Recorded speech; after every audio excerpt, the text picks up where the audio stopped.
Hi, Mike Kennedy. We are looking at, this is what I just bought yesterday, and they are cut resistant gloves. So they're made to be used with, if you're in areas where you might cut yourself, which is working with knives. Or they also mention, I guess people that work with glass will often wear cut resistant uh, gloves also.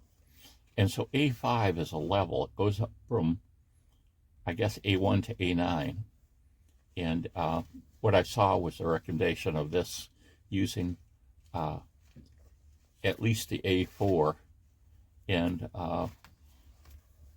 this whittling channel, which this guy does a lot of amazing whittling and talks about knives quite a bit, was saying that he thought these were a good idea for people who are beginning to learn whittling because uh, they won't cut themselves as easily with these on.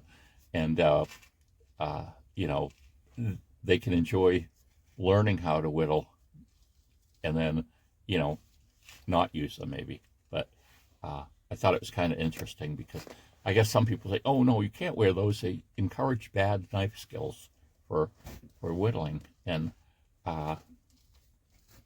this guy's opinion was, like I say, no. If a beginner uses them, he's going to have a much more pleasant experience learning how to use his knife for intricate tasks with these than without them. Now, they have these without the rubberized area, too. This was the only pair they had at my local hardware store, which I have a feeling I ended up getting a large when I probably should have got a medium because the fingers are have extra space in them. But yeah, I think this is good. Uh, if you're learning how to do intricate things, you're handling with knives, you're handling sharp objects, whatever. And these were $10 basically.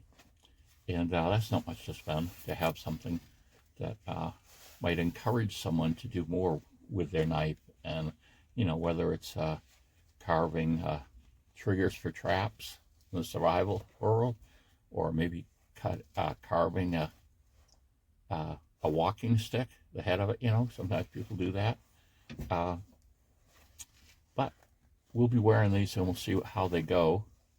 And we'll let you know. Bye.